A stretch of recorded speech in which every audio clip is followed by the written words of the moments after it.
مرحبا، أنا شيخ البهاويد من داخل الكمبوشة. وايد طلبتوا إن نتكلم عن مسرح الرعب، بس الأفضل بالنسبة لي كان علشان نتكلم عن مسرح الرعب إنه يكون في نقاش حوله، في مسيرة طويلة لمسرح الرعب، سنوات طويلة، وفي مواضيع وايد تستحق التطرق لها. اليوم معاي الكاتبين نواف الربيع وداود عبد العزيز. مرحبا شباب. اهلا وسهلا. هلا والله. هلا والله. في فيديو نزلته اللي هو كان شورت في قناة كمبوشة، كان عن مسرحية اسمها صفقة مع الشيطان. اوكي، المسرحية كانت اعتقد كانت بالستينات، كان فيها صقر شود، وكانت عبارة عن، طبعا هي رواية وسووها عن شخصيتين، واحد طيب وواحد شرير، يسوي صفقة مع الشيطان إن إذا خذيت روح الطيب راح أدخلك أنت يعني ما راح أحاسبك أو ما راح أذيك. فالمسرحية كان في نقاش شفته في منتدى، هل تعتبر هالمسرحية رعب ولا لا؟ إذا إحنا قلنا إن مسرحية الرعب مؤثرات بصرية وصوتية، المسرحية فيها على مستوى الستينات. إحنا قاعد نتكلم اللي هو كان الشيطان واقف هني، بعدين واحد ثاني طلع هني كان يشابهه، اختفى، يعني عرفت إنه كانوا مسوين حركة بالستينات. إذا كنت تبي إن قصة مرعبة، يعني ممكن تكون هذه نفسياً مرعبة، إن الخير والشر وإن واحد ياخذ روح واحد، يمكن ترعب أحد معين. شنو اللي يخلي مسرحية رعب؟ هذا كان النقاش اللي أنا شفته، كان ما بين نقاد، وهذا فعلاً كان التساؤل مالي. شنو اللي يخلي مسرحية نعتبرها مسرحية رعب؟ يعني أوكي، ما أبي أطول في السؤال، بس مسرحية غسيل ممنوع من النشر أنا بالنسبة لي مرعبة حيل، مرعبة تخرع، لأنه أنا راح يخرعني يني يسوي لي ما راح يخرعني أنا راح يخرعني كمية الذل اللي كانت في غسيل ممنوع النشر، شلون ممكن يوصل الإنسان بالإذلال، وشلون ممكن يذل نفسه على يعني مرعبة. الإنسان يخوفني أكثر من أي شيء ثاني. فمرة ثانية، ما دام ان هذه بالنسبه لي مسرحيه رعب، وبالنسبه حق الثاني هذه شكو مسرحيه رعب، شنو اللي يخلي مسرحيه تعتبر مسرحيه رعب؟ هي التصنيفات اللي جت على الرعب انا اتوقع ماخوذه من السينما اول. زين. فحتى افلام الرعب لما بيصنفون يقولك لازم، مو لازم، بس انها تندرج تحت التصنيفات اللي هي تنضم كتصنيفات جانبيه حق المين اللي هي افلام الرعب. اللي مثلا افلام السلاشر طبعا، مثلا سو ممكن يعتبر سلاشر، سكريم، اي نو وات يو ديد لاست سمر. سلاشر القتل يعني مايكل مايرز وهذيلا افلام سلاشر. في شيء يقول لك والله افلام يعني شيء يكون سوبر ناتشرال، مثلا جن، اشباح وشيء، هذا شيء سوبر ناتشرال. وهم افلام الرعب النفسي، نفس فيلم جيت اوت مال مايكل بي جوردن، هم ووايد هم في افلام ثانيه مثلا رعب نفسي، هذول تعتبر افلام رعب. فهي يعني تندرج تحت التصنيفات اللي هي اساسا سينمائيه بالبدايه. هي يمكن تقريبا ما ادري 10 تصانيف 12 تصنيف، هذول اللي خاصه بافلام الرعب. بس هي فكره الرعب ممكن موجوده باي قصه عاديه، يعني واحد عنده تجاره ويخاف انها تخسر، هي فكره مرعبه مثلا حق التاجر، فاهمه؟ بس فنيا صنفت يعني بالتصنيف السينمائي اللي تندرج تحت التصانيف هذه، يعني مالت افلام الرعب. انزين، الصفقة مع الشيطان اللي سولفت عنها، نقدر نعتبرها مسرحية رعب؟ في زمنها ممكن تكون مسرح رعب، لكن أكد على نقطة داود أن وجود عبد الرحمن المسلم مخرج والكاتب السينمائي مع عبد العزيز المسلم، هو عم عبد العزيز المسلم، وولادة مصاص الدماء، هو تأكيد على الفكرة اللي قالها داود، أن هي كتصنيف جاية من عالم السينما مو من عالم المسرح. إضافة إلى ذلك ممكن تكون صفقة مع الشيطان مرعبة في ذاك الزمن، لكن لو أنا شفتها اليوم هل أقدر أصنفها أنها هي رعب؟ هذا سؤال. يعني لو تلاحظين ثيمة أفلام الرعب بتصنيفاتها، يعني باختلاف تصنيفاتها دائما في مواجهة مع الموت. والموت يعني الموت والبقاء بيكون بشكل مرعب. فيعني هالشيء دائما موجود. بس مثلا صفقة مع الشيطان، والله انه والله عشان انا مثلا اوصل حق كذي او وهذا على فكره كان مشهد واحد بس وفي المسرحيه كلها. اي بس قصدي كقصه. فعشان كذي في الجدل مال هل هذا رعب ولا لا. لان اذا احنا قلنا ان هذه مسرحيه رعب فاحنا قاعد نتكلم عن ان الرعب عندنا بدا من الستينات. ويوسف وهبي هم من عنده مسرحيه اتوقع انه شبيهه بالفكره اللي انت قلتيها. يوسف وهبي عنده مسرحيه مصريه تقريبا فيها نفس فكره وجود الشيطان على المسرح. وفيما بعد عبد العزيز مسلم استلهم من كاركتر مسرحيه خطوات شيطان. يوسف وهبي اذا ما كنت غلطان انا اتوقع مو المسرحيه، اتوقع مثل فيلم مصري عن دراكولا، مثل شخصيه دراكولا مثلها. وهم في مسرحيه كان يجسد دور الشيطان. لا وفي فيلم رائع حق عدويه مثل دور مصاص دماء. انياب. بصريح اني قصدي انا صاحب مدرسه راح اقدم ليك نفسي ده انا نفسي كويسه. انزين هني هذا الموضوع انه يعني طالما ضحكنا. مسرح الرعب عندنا دائما مسرح كوميدي، ليش؟ لان احنا اساسا المسرح عندنا لازم كوميدي. اوكي. فهذا اللزوم اساسا فيه مشكله. يعني من بدايه المسرح بالكويت يعني حتى لو بيمثل شيء تاريخي لازم يسوي كوميدي. فصحنا صار عندنا اللزوم، فعشان شيء تشوفون الكويتيين دائما يقيمون المسرح انه شنو يضحك او ما يضحك، لانه خلاص صار تاسيس يعني. من وين لوين لازمه. اي لازمه. لا انت وين شفت بالكويت انعرضت مسرحيه دراميه فروم اي تو زي؟ بلا قبل شنو؟ يعني لا بالبدايات تكلمي والله اسلام عمر لا مو اسلام عمر، يعني انت عندك اسمها المخلب الكبير مالت صقر رشود. درامي من الاول الياء ومسرحيه تجاريه. اوكي مثلا هذه تجربه واحده مثلا. اي انا فاهمه. بس اتكلم ان الناس او الشعب نفسهم مو متعودين على ان المسرح ما يكون مو مضحك، لازم صح. مضحك. لانك احنا الكويت دمنا خفيف طقوني. ايوه فاحنا يعني هي لان هذا جزء من هذا الجزء. فلما بيطلع والله بطلع مسرحيه رعب، فان شلون اطلع مسرحيه رعب؟ هل الناس راح تتقبل؟ فخل اقول مسرحيه الرعب الكوميدي. احنا بالكويت اي شيء الكوميدي. اضافه الهادفه.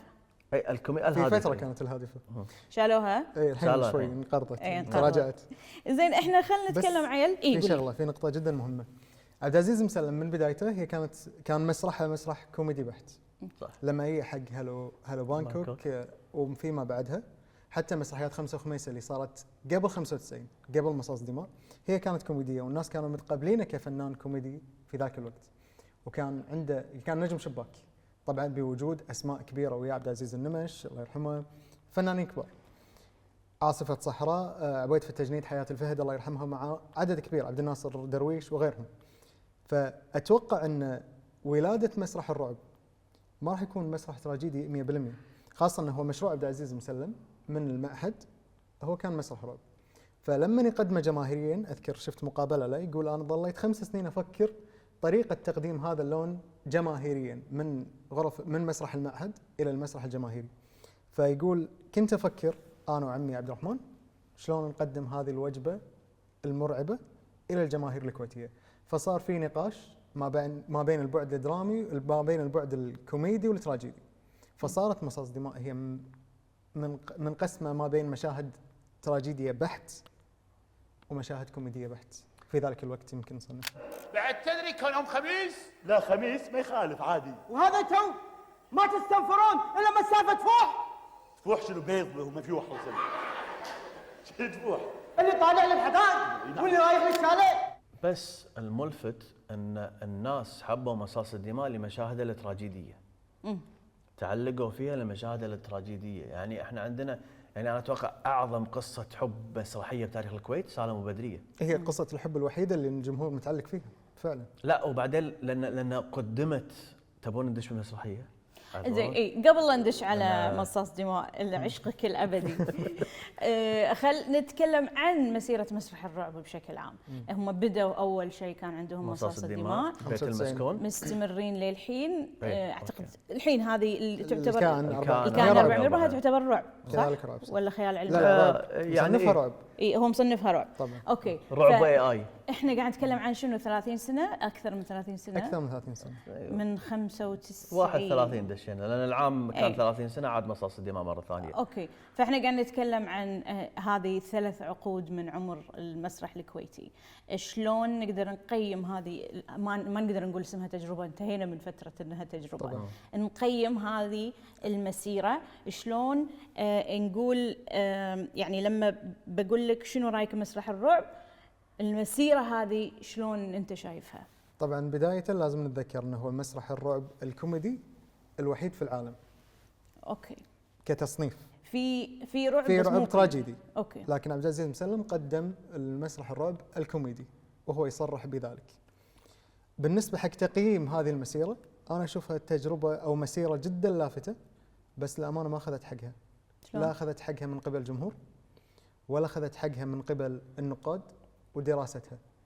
تجربه جدا ثريه، تجربه مختلفه، فكره تاسيس لون جديد على الوطن العربي، ويكون بهذه القوه ويكتب له هذا النجاح وبتنوع وذكاء من المخرج ومن المؤلف، في الغالب يكون عبد العزيز مسلم. شوفها تجربه لافته، سواء اتفقنا او اختلفنا مع جوده الاعمال اللي صارت طوال 30 سنه او 31 سنه. تظل هي تجربه او مسيره تستحق النقاش، وفيها الكثير من الكلام اللي ينقال. حتى الاخفاقات او حتى الاعمال اللي احنا ما حبيناها كجمهور او كمتخصصين في المسرح، اشوف ان هي بحاجه الى دراسه، بحاجه الى حديث. بعدين في شغله وايد مهمه. بعض المرات اللهجه مثل اي لغه او اي لهجه بالعالم اذا كانت يعني موصومه بطريقه معينه صعب تطلع من هذه الوصمه. مثلا اللهجه الكويتيه معروف انها لهجه لايت ولهجه كوميديه، يعني معروفين الكويتيين من عمر الدنيا ان الناس يحبون الضحك، ناس يقطون، فهو هذا يعني واحد ما يقدر يتخيل لهجه كويتيه بدون قالب الضحك فيها. فحتى يعني قالب الضحك خليها اساسا ان انت ما تقدر تتخيلها ان تكون مرعبه. شايفه؟ بس ان شلون هذه اللهجه تقدم نفس ما هي، مو لغه عربيه، لهجه كويتيه بس تشوفها مرعبه. اوكي. هذا كان انا بالنسبه لي تحول كبير يعني.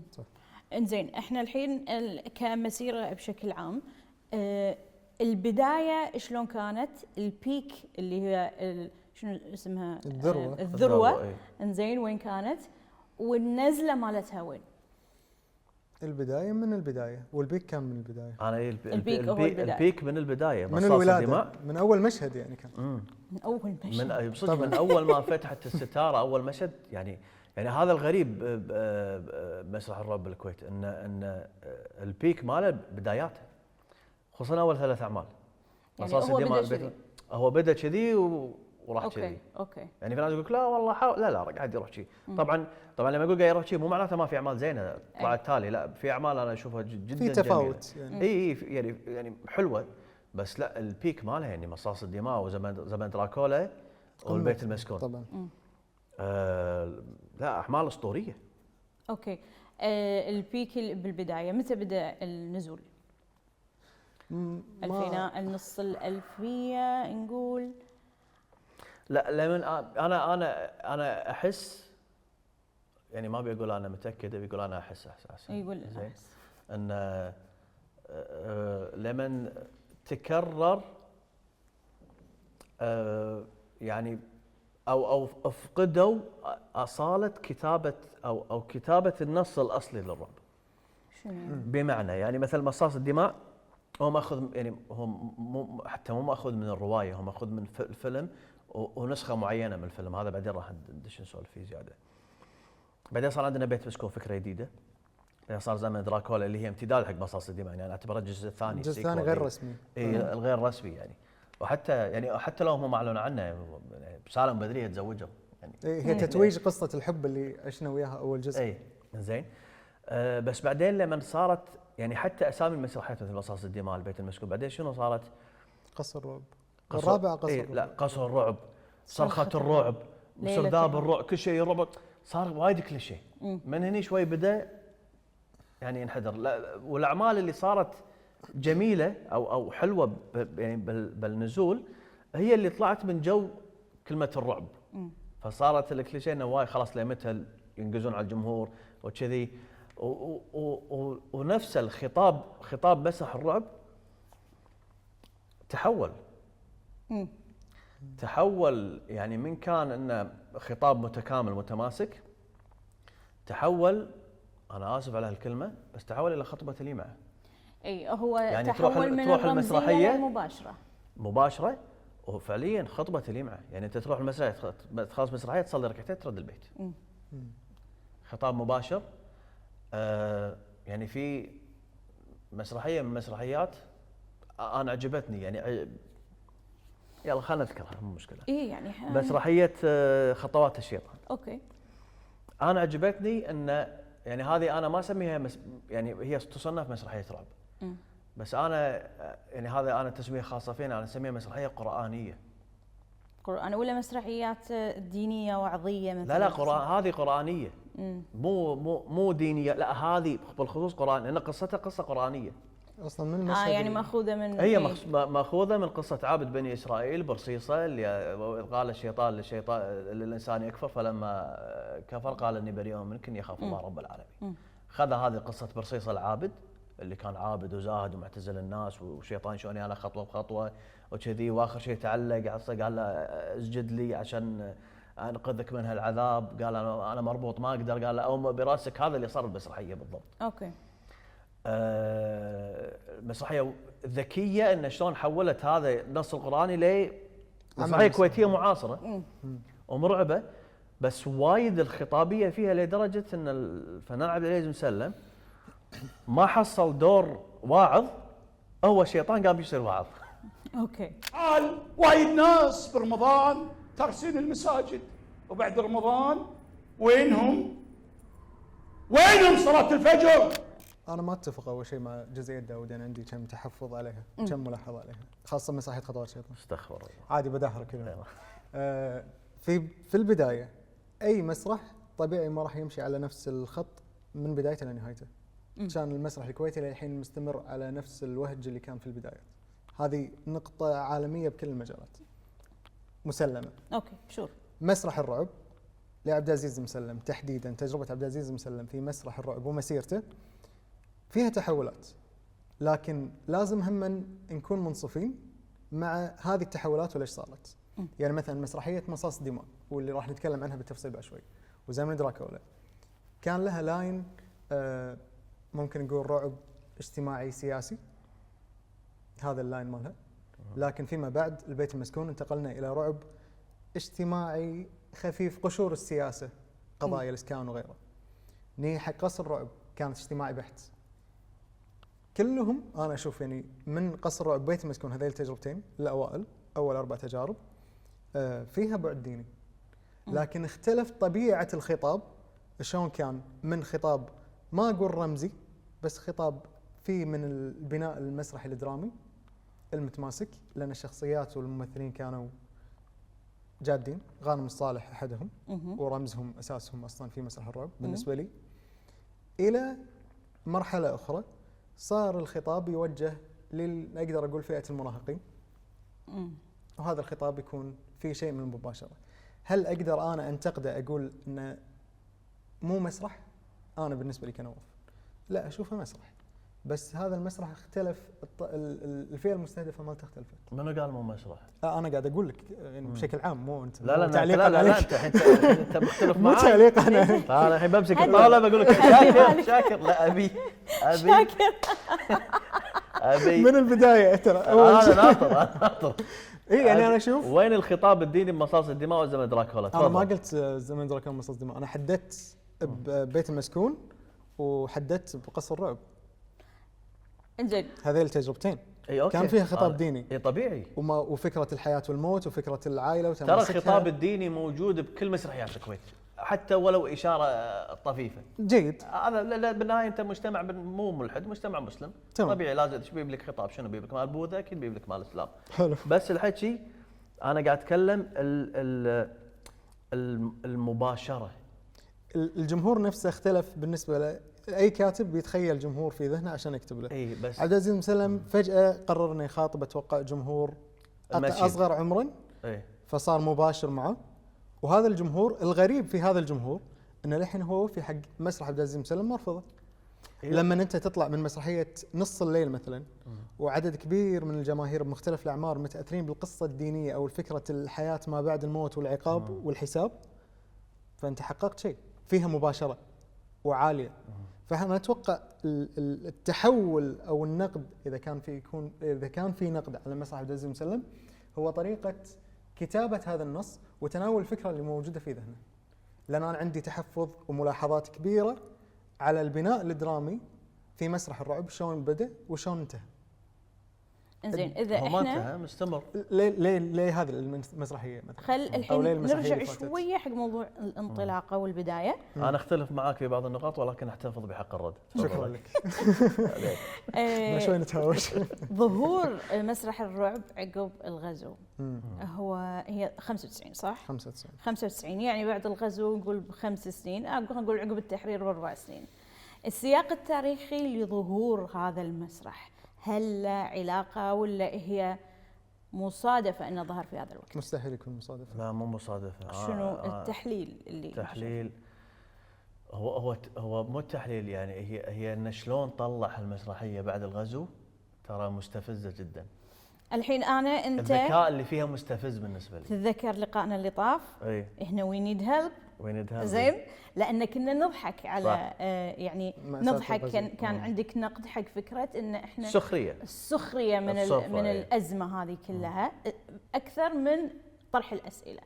فانت شايف الحين ان مصاص الدماء تعرضت او طرحت الاسئله اللي انت كنت تتمناها؟ اي يعني مو بس بموضوع الغزو، يعني اعاده احياء سؤال الانسان الكويتي في المسرح اي او في الفن. بالضبط، يعني بمعنى بالسياق يعني تاريخيا بعد الغزو المسرحيات قلنا مسرحيات ساخره، بس من سخريه من اجل السخريه، منو هذا ما يفهم انا قاعد اقول هالكلام خلصوني. زين متروس. زين اي ف وانا اعتقد هذه الحاله لان الناس في حاله دينايل، اوكي في حاله انكار ومو مستوعبه ايش اللي صار للحين. انت شلون تجي تسوي يعني ترد يعني اعاده احياء سؤال الانسان الكويتي مره ثانيه بسنه 95 وانت تكون متفرد انت الوحيد وبمسرح رعب.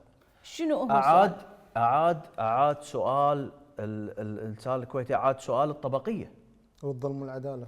الظلم والعداله، اعاد سؤال، يعني اعاد اسئله كويتيه صرفه.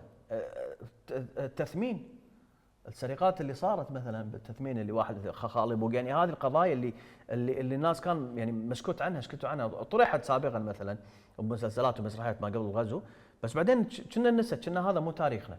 هو لا اعاد هذه الاسئله، اعاد السؤال يعني القضيه اللي وايد بسيطه لليوم مستمره، وعلى كثر ما هي بسيطه هي وايد مؤلمه. شلون تطرحها بهالشكل المرعب ان اثنين بيتزوجون كل واحد من طبقه؟ ترى فكره مرعبه ان انت اثنين يحبون بعض تفرقون بس عشان والله هذا من طبقه اجتماعيه معينه ولا هذا من طائفه معينه، ولا شلون عاد على المسرح بالصوره، يعني بصوره مرعبه. بس موضوع وايد هذه مهم. هي الاسئله اللي كنت تطمح انك تشوفها عقب الغزو؟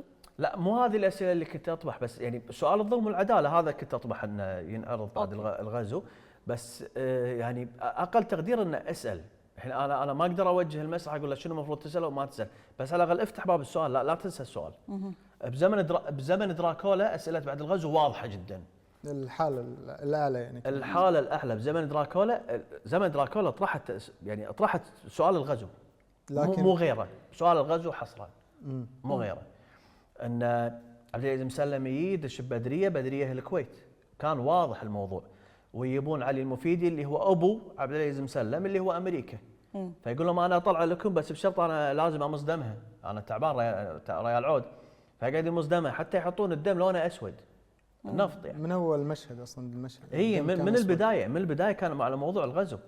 وسالم وجاسم الصالح الله يرحمه، سالم الردهان وجاسم الصالح اللي هو ابو بدريه، ان هم بحاله ضعف. يعني جاسم الصالح الوقت لما يصير مشلول، انه هو منشل وما يدري، يعني ما خايف على بنته، ونفس الوقت يعني يعني خايف على بنته من الوحش وخايف على بنته من علي المفيدي. يعني كان موضوع الغزو ويبين لك انه هو مشلول، ما عنده يعني ما له حيله. اي عنده عجز كامل. وبالنهايه يعني لما سالم وعبد العزيز مسلم اتحدوا ليش؟ وعبد العزيز مسلم هو مو فكره العراق. يعني اوكي الغزو صار من العراق، بس هو في دول ساندت، كان في يعني الدور العربي شوي يعني حتى ليه بعد الغزو هو اكيد فكره العرب يعني نحن عرب خلينا نتحد يعني فهمتي؟ فكان في وايد اسئله كبيره، كان وايد واضح.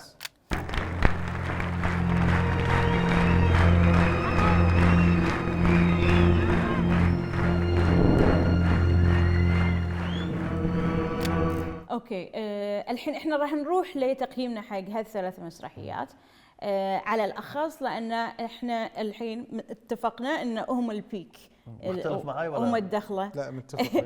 هم الدخله وهم الذروه مالت جوده المسرح. قبل لا ندش بوحده واحده فيهم، ليش الاغاني في مسرحيات الرعب بهذه الجوده؟ وديع البدور. يعني ليش هي من بين كل مسرحيات الثانيه مسرحيات الرعب اغانيها وايد حلوه وللحين عايشه. اي يعني لا لان يعني يمكن شفنا اخر كم سنه بالمسرحيات، انا اسف كنت بتقول شيء. يعني كثير من المسرحيات ان الاغاني ما تكون من ضمن النص، هي بس حاله ترفيهيه يعني في وسط العرض. يعني اي كانه فاصل كذي مجرد للوناسه والضحك. مسرحيات الرعب يعني كانوا الشغل اللي قاعد يسوونه ان تقريبا اغلب المشاهد بدايتها ونهايتها يكون في اغنيه، والاغنيه تكون من ضمن سياق نواف، من سياق العرض نفسه. ف يعني من ناحيه اللحن، من ناحيه حتى اختيار الالحان، اختيار الكلمات ذكي جدا ذكي، يعني انه كانه جزء من القصه نفسها، كانه جزء، وبعدين يعني مناسب للقصه. انت ما يصير مثلا سالم رايح حق بدريه في مشهد جدا مرعب، فهو قبل لا يتحول قاعد يقنعها تعالي معاي، وتي تغني مثلا شو اسمه سكه طويل، لا ايش قاعد تسوي حجي؟ فلازم يغني لك والله فجر ضاوي وشنو؟ خذاه الليل او الليل سوى شيء. الليل سوى شيء. اي لا وداه الليل. اي ويسوي لك استعراض كامل لين هي تطيح وهو انه تحول. هي الحاله. هي الحاله. هو يعني ختمه المشهد كانت بيك، يعني بعض المرات ممكن انت تشوف مسرحيه لما تصير اغنيه تطوف. مصاص الدماء لا، انت بالاغنيه بتعيدها. او زمان دراكولا انت تبي تشوف ايش قاعد يقول. صدق. يعني هو جزء. وهم في نقطه ثانيه على موضوع الغزو والاغاني بنفس الوقت. اوكي. فكره ان انا كانسان طالع من الغزو العراقي واقدم مسرح شكله جديد على الوطن العربي كامل، على الجمهور الوطن العربي، هذه تستحق النقاش وتستحق البحث وتستحق التأويل والدراسة والكثير من الأشياء. مصاص الدماء غير أنها هي طرحت شيء من قضايا الغزو العراقي ومن أسئلة، خذت يعني حالة الانهيار اللي صارت حق المجتمع الكويتي بعد الغزو العراقي، أعادتها مصاص دماء أن تعاملوا مع قضاياكم بجدية. لا تتغافلون عنها، أنتم مريتوا بمأساة، لكن ردوا وتمسكوا بهذه القضايا خلينا نتناقش فيها مسرحيا. طبعا مع ذكر نقطة جدا مهمة بمسرحيات عبد العزيز مسلم، مسرح الرعب وتحديدا مصاص دماء، كان في تأثر واضح بالمسرح السياسي، إذا نقدر نسميه مسرح سياسي، لسعد الفرج، عبد الحسين أو عبد الأمير تركي. مشهد الديوانية، مشهد مجلس الأمة كان صح. حي وحاضر في مصاص الدماء. صح. أما بالنسبة حق الأغنية، أنا أشوف أنه هو تتويج مسرح الرعب كان في العناصر المكملة للعرض المسرحي. بداية الأغنية كانت حاضرة بكل، حتى آخر مسرحيات عبد العزيز مسلم الأغاني كانت حاضرة موجودة، في أغاني جدا جميلة. عودة فرعون يعني للحين أنا أذكر أغانيها، مثلا البيت مسكون حاضرة بذهني، قصر رعب، بشر أشباح، زمن السماء، أي بشر أشباح، يعني كل الأغاني هذه حاضرة بذهني وشكلت فهمي للمسرح الكويتي وأنا طفل. صحيح. إضافة لذلك الديكور والصورة السينوغرافية الموجودة في مسرح الرعب بالنسبة لي لا مثيل لها في تاريخ المسرح الكويتي. اوكي بس خلينا نوضح شنو يعني الصورة السينوغرافية. الصورة السينوغرافية هي مشهدية العرض المسرحي من حركة الممثل، إضاءة، ديكور، هذه التفاصيل. اوكي. لما أنا أي حق مسرحية مصاص الدماء، من أول مشهد افتتاحي يعلن ولاده نوع مسرحي جديد بمشهد خيالي. اكثر من 20 استعراضي على خشبه المسرح، جسد ممدد على خشبه المسرح، فجاه بحاله مفجوعة. انهيار.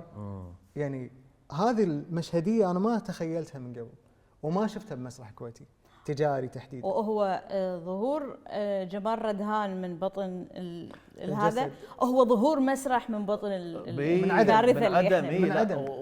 لا والدخول يعني ما ادري اذا لاحظته ولا لا. مسرح الرعب خلي البيت مسكون، انا اخذت اتكلم بين البيت مسكون لا مشت بعقتهم بالنسق العام على المسرح، بس تكلم مصاص الدماء وزمن دراكولا. كثير من دخول الفنانين ما كان النظام اللي ها يلا وينه يا هذا وينك وينه؟ جايك، ما في. هذا ليش كله وينه؟ ماكو، لا هي اتذكر الله يرحمها امل عباس هذا الجسد بعد ما سووا العرض مال البدايه قاعد دشت قاعد تمشي على البطيء وتسمع وتبكي. البكاء يعني بس تسمع بكي، ما يتلي وينه ولدي وينه، لا لا لا، لان هو يعني كانه حاله اعلان لمشهد تراجيدي وولاده مسرح جديد. خليني اقول لكم انا قصتي مع مصاص الدماء قبل لا ندش في التحليل. انا كنت صغيره، تمام؟ اكيد ما كنت بهالعمر يعني الناس يكبرون. كنت وايد صغيره، يعني اصغر منكم. انت رحت المسرحيه، انا كان ممنوع نروح مسرحيه لان ما كبار. فكنت اعتقد انه ابتدائي متوسط. وكان عندنا، لان انا شفت المسرحيه اعتقد لما نزلت فيديو او تلفزيون شيء كذي. فكانت بالمدرسه طلعت اشاعه ان في جثه بالحمام ودم، انزين، وهذه كان مصاص الدماء. تخيل ان في كميه اطفال مو قادرين يروحون الحمام وانت بكرامه، ما يبون يدشون لان سامعين هذه والابلات اللي هو يا بنات الحلال والله ماكو شيء داخل. فمن كثر الرعب اللي سوته لنا المسرحيه، احنا كنا صغار.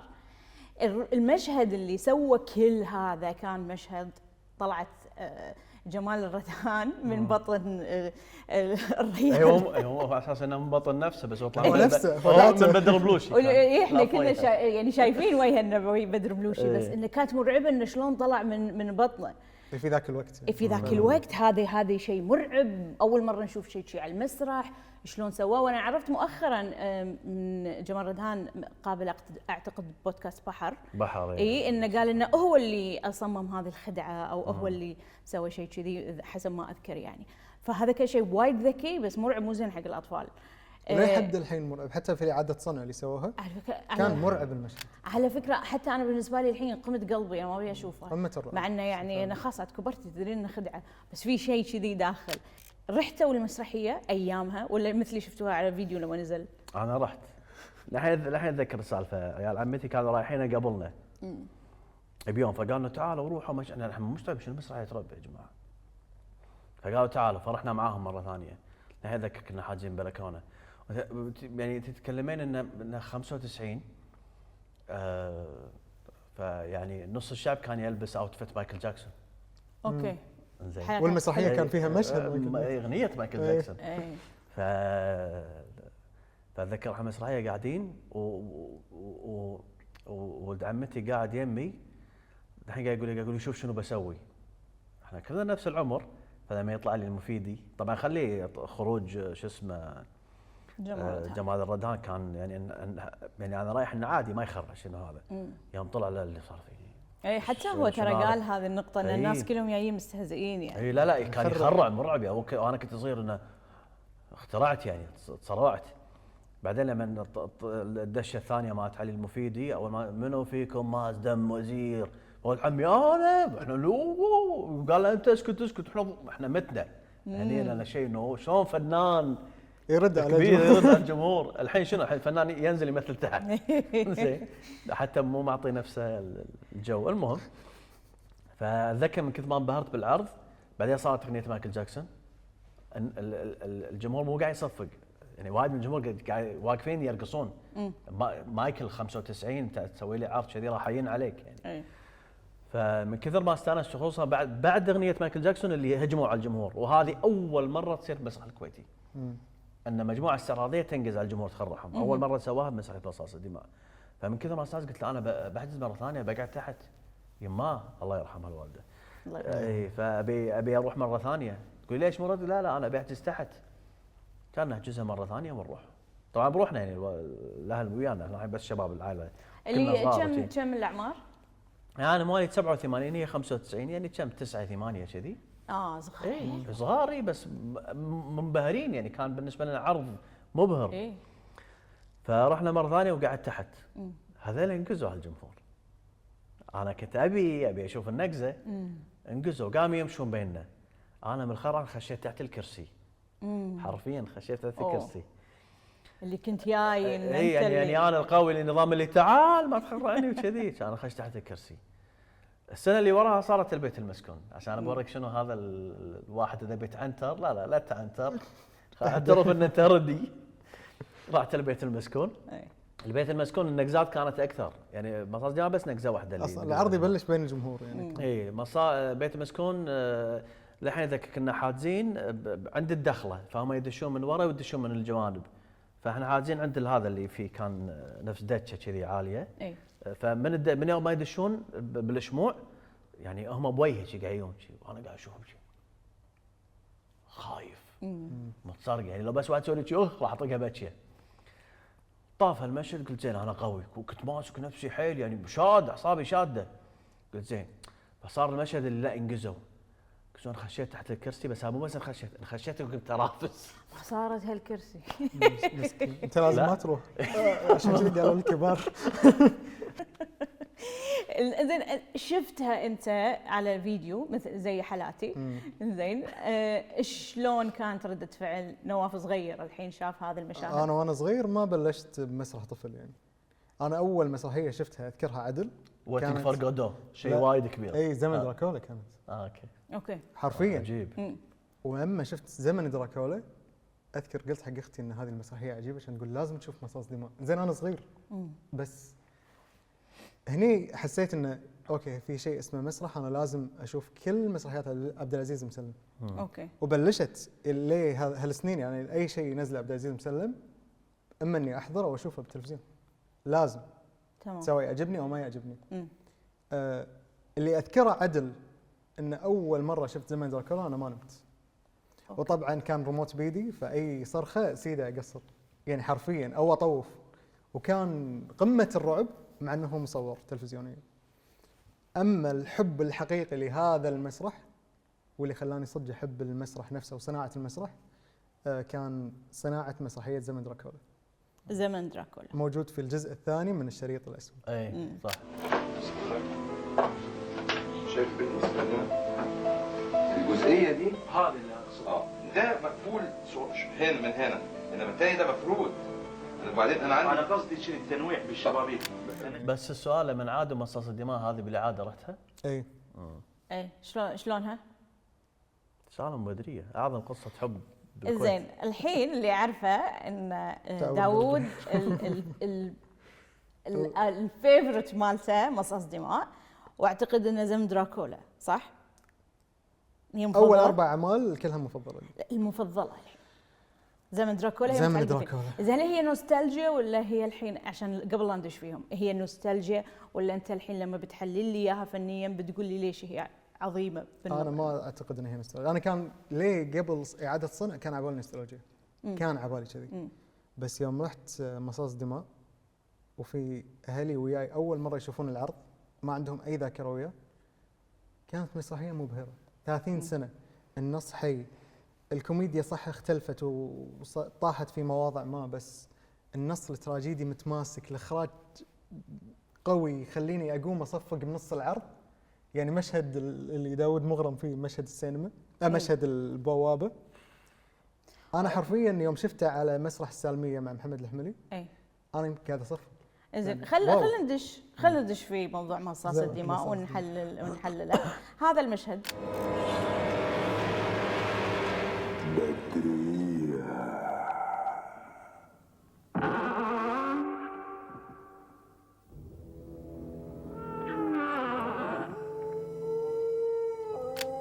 الحين انت هذا المشهد شايفه من اعظم المشاهد ليش؟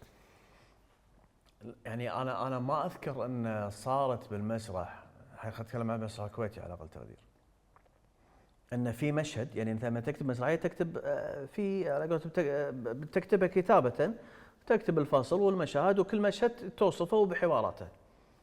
يعني انت ماخذ لي مشهد كامل عباره عن ستاره تبطل وبس باب واصوات ذيابه ما ادري شنو، بعدين باب تبطل بدريه ويتسكر ستاره، هذا المشهد بس. يعني 4 دقائق تقريبا. اي يعني مشهد قصير بس هو يبي ينقل لمكان ثاني، بس شنو يعني هذا المشهد مو مسرحي، اوكي، هذا مشهد سينمائي. لان عادل المسلم عبد الرحمن عبد الرحمن المسلم الله يرحمه، هو مخرج سينمائي، فهو حط رؤيته السينمائيه بالمسرح. فيعني هو بياخذ كل التفاصيل، هو يقدر يروح على مشهد بدريه قاعد تمشهد شعرها وسالم يدش، بس هو لا قال لك لا، انا ابي اوقف على دخلته، ابي دخلته تكون ايبك. وما كان في ولا ممثل على الخشبه ولا استعراضي، بس ولا شيء، بس بوابه تنفتح وصوته بدريه. هو يعني قاعد يمهدك. انا لما اشوف المسرحيه لو شايفه مثلا بدريه قاعد تمشهد شعرها دش عليها جمال ردهان، زين بالمشهد اللي شايفينه عادي بدون مشهد الباب حلو، بس المشهد الباب اللي قبله هذا اللي ما في ولا شيء بس صوت بدريه وهذا تشيري اون توب. هذا شلون صوت الباب؟ انت بتركزين عليه؟ ايوه المهم هذا ميم راح ادز لك. بس لا، بس المشهد هذا ترى صدق تشيري اون توب، وهو يعني مارتن سكورسيزي ابسولوت سينما. المشهد هذا مو طبيعي. الحين يعني لما بنقول الحين انت تكلمت عن عبد الرحمن المسلم الله يرحمه، شنو دور عبد الرحمن المسلم كان فيها المسرحيه؟ لان احنا قلنا مثل ما قلت ان في عندنا تعاون ما بين عبد العزيز وعبد الرحمن في هالمسرحيه، هذا جانب الكوميدي صح؟ وهذا الجانب صح. الدرامي. هذا بكلام عبد العزيز نفسه هو ذكرها. هي في بالمقابله بسنه عرض هذا كان في مقابله ذكر جمال ردان، باسم حماده، عبد الرحمن، الكاست كله كان مع طيب الفرج. شنو؟ اي اتوقع كان مع طيب الفرج، فسولفوا عن الموضوع. فعبد الرحمن مسلم الله يرحمه بنفسه قاعد يقول ان يعني احنا يمكن قاعد نكتب النص وكذي، المشاهد التراجيديه خصوصا سالم بدريه كلها شغل عبد الرحمن عبد العزيز. فعبد العزيز كان يبي يكتب مشاهد كوميديه، يقول فانا يعني خليت له كامل المشاهد كوميديه، بس شنو حتى عبد العزيز مسلم بالمقابله قاعد يقول يعني شو اعطاني الحريه، بس هم كان يضايقني انه ما ابي اروح وايد، ما يبيني اروح وايد بالكوميديا. خلاص في حد معين لازم توقف، النص ما يتحمل انه يكون يعني على قولتهم مفرط بالكوميديا. وانا اشوف هذا ذكاء المسرحيه. يعني انت شايف ان الكوميديا اللي بالمسرحيه متوازنه ولا كانت تحتاج تكون اقل اكثر؟ لا كنص، يعني لو بيدك تعدل، انا لو بيدي اخليها مسرحيه تراجيديه. انا اتفق. حالها حال زمن دراكولا في النسخه الاولى، خليها تراجيدي. اوكي. لان احس ان هالقصتين تحديدا زمن دراكولا ومصاص دماء هي بحاجه الى هذا البعد التراجيدي، خاصه مع القضايا المطروحه اللي احنا نعرفها. لان اذكر زمن دراكولا مثلا عبد العزيز مسلم بعد ما كم سنه 14 سنه و15 سنه يفصل وفضح رمزيات النص، مع انه مو هو كان كاتبه، فوز الغريب. اعتقد فوز الغريب. اوكي. فبالنسبه لي افضل اني اخليها تراجيدي، لكن التوازن الكوميدي كانت جدا جميل. يعني المشاهد كانت سريعه، مشاهد الكوميديا كانت جدا سريعه، ومشاهد الفضاء الثاني اللي اقدر اسميه اللي هو بين عالم جمال ردهان سالم وعالمه مع بدريه، جدا اللقاء فيها سريع رغم التراجيديا الثقيله والمؤثرات الصوتيه جدا ثقيله. تدخلين بعالم اخر فجاه ينبتر الى مشهد المخفر وكوميديا، مشهد الديوانيه كوميديا، مشهد مجلس الامه ما بين التراجيديا والكوميديا، وكله كان موظف صح. هذا اللي انا احبه بهالتجربه. مشهد مجلس الامه روعه. اي حيل دمج من الاثنين وكان روعه، ما في اسفاف، مو طبيعي. وما طلع ترى من عالم القصه المكتوبه. يعني كل المشاهد حتى مشهد المخفر رغم انه هو مشهد مخفر، شكل مشهد مخفر، لا احنا كنا قاعد نتكلم عن مصاص دماء اللي تو طب. هذه المشاهد الحين انا شنو يسمونه محامي الشيطان. انزين هذه المشاهد شنو قدمت جديد؟ ما هذه كلها مشاهد موجوده في مثل ما قلت مسرحيات عبد الامير التركي. بالنسبه لي شنو قاعد تقدم جديد؟ يعني شنو العبقريه اللي قاعد تتكلم عنها؟ العبقريه في العرض نفسه، انه ما كان عرض ثقيل، أوكي. ما كان مفرط بثقل التراجيدي اللي الجمهور ممكن يكش منه. وصارت ان الجمهور ما حب واستحسن تجربه زمن دراكولا يوم كانت النسخه الاولى فول تراجيديا، كانت تراجيديا 100%. حتى الاعلان الثاني عن مسرحيه زمن دراكولا بالجريده كان مكتوب انه جرعه اضافيه من الكوميديا. يعني هو كان واعي ان الجمهور ما استحسن هذه التجربه. اوكي. فاعتقد فعلا ان هذه المشاهد ماخوذه، بعضها مشهد مجلس الامه او مشهد الديوانيه ماخوذه من تجارب ثانيه، لكن عبد العزيز مسلم هو ترى كان مغرم فيها، يعني مو بس مصاص دماء. مسرحيه خمسه وخميسه كانت موجوده هالمشاهد. مسرحيه اعتقد خمسه وخميسه هي النموذج الاكثر حضور بذهني، الديوانيه والمجلس كانوا موجودين. فهو مغرم بهذه التجربه وحب انه يوظفها. التوظيف كان بالنسبه لي جميل. بس انا اريد اقول ان مسرحيه مصاص الدماء شنو قدم جديد؟ قدم لك جرعه من التراجيديا وقدم لك جرعه من الكوميديا، بس المفارقه ان الناس حبوا اغرموا بالتراجيديا اللي فيها. إذا خلينا ندش للتراجيديا هذه اللي حبوها الناس. أول شيء إحنا ليش قاعد نتكلم لما نبي نسوي إسقاطات السياسية، أسئلة الإنسان والإنسان الكويتي عشان نرجع، ليش قاعد استخدم مصاص دماء اللي هي مو من ثقافة الكويتيين اللي قاعد أسولف لهم أنا؟ ليش أنا استخدمت شخصيات خيالية أوروبية بدل لا استخدم شخصيات خيالية من الثقافة الشعبية الكويتية؟ أنا يعني مو لازم استخدم حمارة القايلة، بس في وايد كائنات خياليه موجوده في التراث الشعبي الكويتي ممكن تكون مرعبه. اي ليش ما استخدمتها طالما انا قاعده اتكلم مع الجمهور الكويتي، وطالما ان انت مثل ما قلت قاعده اطرح الاسئله مالت الكويتي مره ثانيه. صح. ليش استخدموا مصاص دماء؟ وهذا سؤال مستحق. ما عندي له اجابه واضحه وصريحه، ولكن يعني المسرحيه انعرضت 95، ففي يعني احنا الحين عايشين في زخم نجاح فيلم برام ستوكرز دراكولا 92 اللي خذ جوائز اوسكار. ثاني شغله ان مصاص الدماء خرجت من كونها قضيه اوروبيه الى قضيه عالميه كقصه، يعني هي انتشرت، يعني قلت كانتشار النار في الهشيم، يعني حتى بمصر يوسف وهبه سواها، ليش ما سوى اي شيء تراثي عندهم؟ يعني هذه الثيمه اللي مالت دراكولا حتى قبل مسرحيه مصاص الدماء، لو واحد يمشط شعره سلك اول يقولوا له كذي انه ايش دعوه دراكولا يعني. لان ارتبطت صوره السلك بشخصيه دراكولا اللي مثلها بيلا لوغوسي الروماني، اول من مثل شخصيه دراكولا كصوت يعني. بس انا بكلم اوكي، انا لو قاعد اقدمها هذه المسرحيه الثانيه الثالثه مثلا، بس اذا انا قاعد اقول لك ان هذه ولاده مسرح جديد وراح تطرح الاسئله، انا قاعد اقول لك اللي سولفنا فيه قبل شوي، في سؤال تطرح الاسئله الكويتيه، المواطن والما اعرفش ايش، قضايا المجتمع ليش مو شخصيه كويتيه؟ السؤال لو كان في شخصيه كويتيه هل الجمهور راح يتعلق فيها؟ هذا واحد. هل في مساحات اني اعرض لك فيها ابعاد جديده بصريا على المسرح من الناحيه الاخراجيه؟ انا قاعد اتكلم. انا بالنسبه لي ما اعتقد، لان عبد العزيز مسلم يوم سوى ينامة فريج مثلا والانس والجن كان طابع تراثي، وبعدين سوى ساحره شمال كانت العوده الى تراث شبه الجزيره العربيه وصحراء نجد. بالنسبه لي ما استحسنت التجربه. بس احنا الحين هذين يتكلمون عن الجن. عن الجن، انت الحين كل اللي قلتهم عن جن، بس ماكو كائنات الخياليه مالت مثل قلت لك حمارة القايله، في عندك اللي اسمها ام الصبيان اللي كانت تخطف الصبيان. بس اللي توظيفها شلون بيكون؟ يعني مو يعني رقم واحد توظيفها شلون بيكون؟ رقم اثنين احنا في مشكله، احنا كشعوب وكمجتمعات احنا شعوب سمعيه حكواتيه، احنا مو شعوب توثيقيه. فمثلا لما بقول لي حمارة القايلة، في كتاب كامل مكتوب عن حمارة القايلة وشنو تفاصيلها و هي قصص تنقل شفهيا. احنا شعوب شفهيه، احنا مو شعوب نقعد نوثق ونكتب ونحاول نبني بنيان معين. اما مثلا تكلمين شخصيه دراكولا، لا في كتب انكتبت، في دراسات انكتبت، يعني هو اساسا شخصيه صجيه. في دراسات حق التراث الشعبي هو في دراسات، بس احنا ما عندنا كتب. يعني انا بقول راي شوي متطرف. احنا العرب احنا ما نعرف شلون نقول قصه، احنا نعرف نخبر اخبار.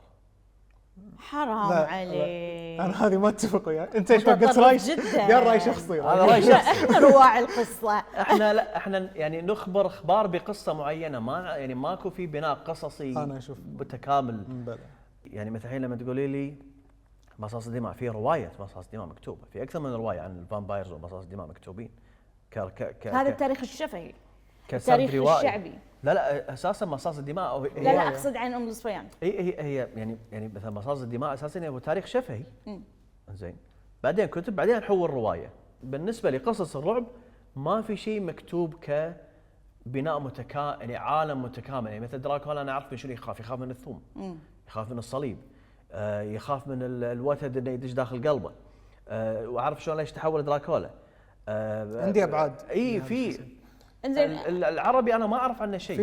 بستفزك شوي، سوري بستفزك شوي في هالموضوع. يعني الحين اذا الموضوع البناء مالت دراكولا ما اعرفش ايش، ليش يلبس ذيب قناع ذيب؟ هذا مستذئب غير عن اي غير عن مصاص الدماء. هذول اصلا يمكن انا يعني حسب الافلام انهم ما يحبون بعض. ثاني شيء، في اعتقد في فراعنه مومياوات واقفين ورا، هو اي شيء خرع حطيناه مع بعض. هو اي حاجه. شنو يعني؟ اعتقد ان انا يعني قلت لك محامي الشيطان، فممكن يقول ان هذا اي شيء يخرع حطيته، بس المهم يعني ما كان في دراسه صحيحه مثل ما انت. لا هو صوره، هو بالنسبه للمشهد استعراضي، هو مشهد استعراضي. انا ما اقدر اقول ان هذا مشهد اساسي، هي مو شخصيات في المسرحيه اللي تطلع مومياء وكذي، هو مشهد استعراضي متكامل. بس بالنسبه لشخصيه دراكولا مثلا، نتكلم على مثلا دراكولا كنت في فامباير، في وير وولف. زين، افلام الفامباير والوير وولف اساسا قبل كل واحد كانت تنعرض بروحها، ما كانوا يعرضون مع بعض وانهم في حاله عداوه. هذه متى صارت تالي مثل مع فيلم اندر وولد، اول يعني يمكن من اول الافلام اللي سووا لنا فيه عالمين.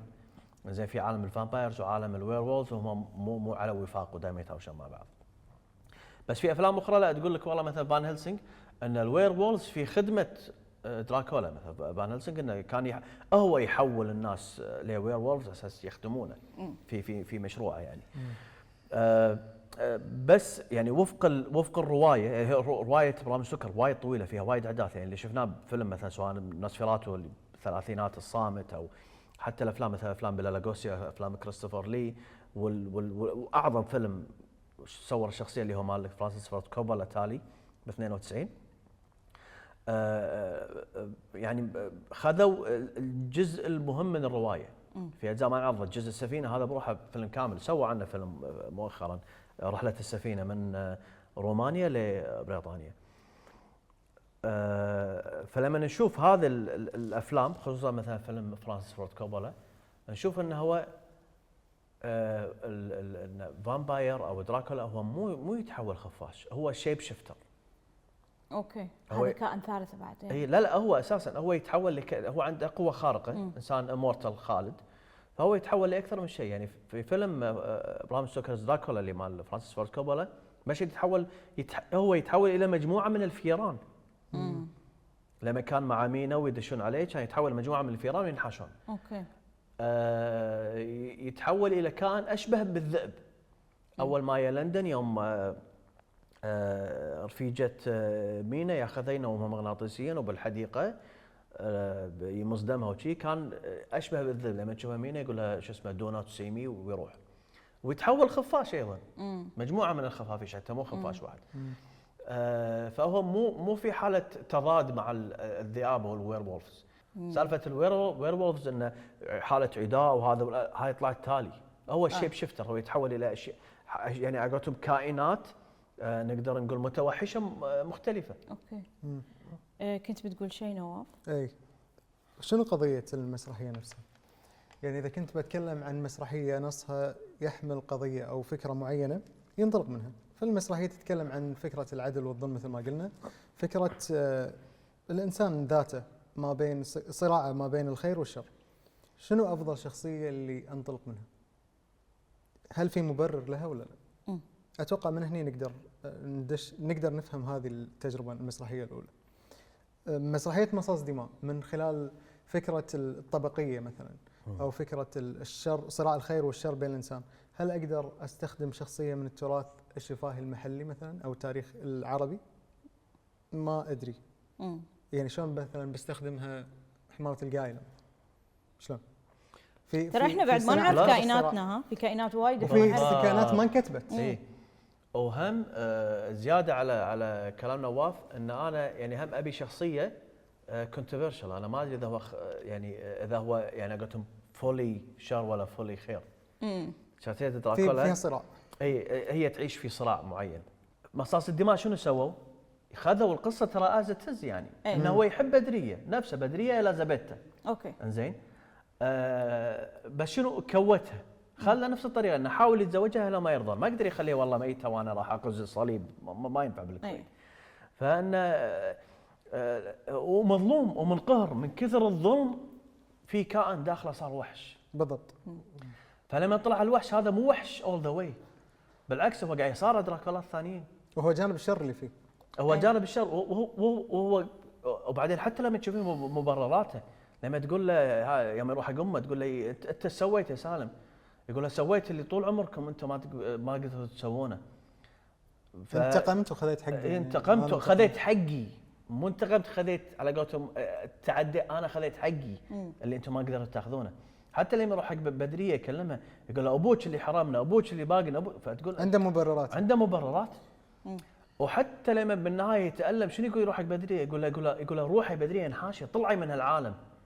فهو مو قاعد انه هو يعني انه هو شرير على قولتهم 100%، لا هو قاعد يعيش في صراع، بس انه الظروف حطته هني، انا شنو اسوي؟ زين فاحنا نبرر الشر بانه في ظروف. لا انا اقول احنا ما نبرر الشر. في حته ثانيه.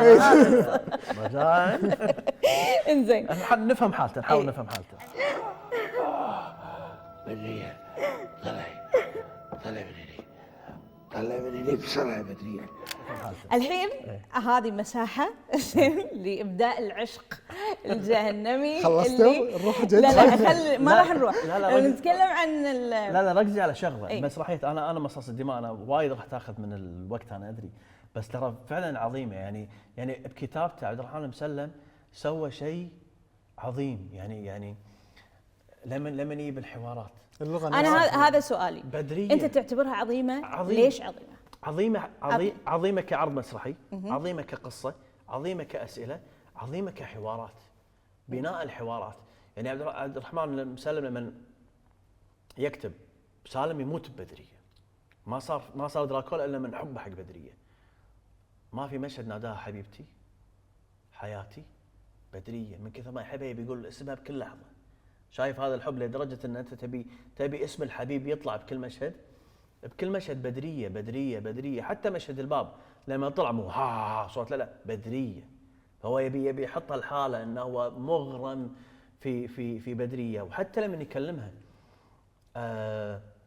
في مشهد اللي يكلم امه، تقول له ما ادري ان انت سويت وشي، يقول لها انا طلعت من بطن المسكين الخاوي. حوار يعني مرعب من كذا ما هو جميل. لغة النص مو موجودة في النص المسرحي الكويتي بهذه الجدية.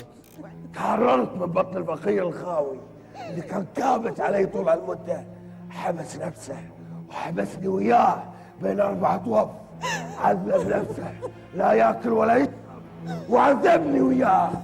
حتى مشهد نهاية المسرحية يوازي عظمة البداية. يعني بالنسبة لي صراع ما بين جمال ردهان سالم والوحش اللي بداخله.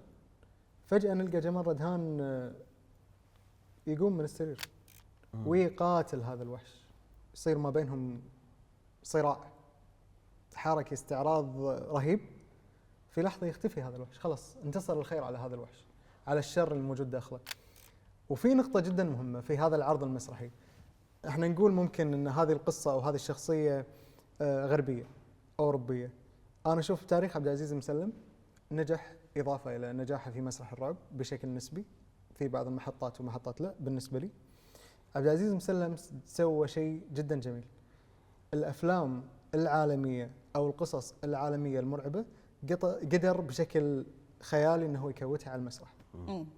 لما نيجي على مثلا مسرحية مصاص دماء في ثيمة كويتية، زمن دراكولا جمال ردهان واحمد جاسم صالح الله يرحمه كان كويتي.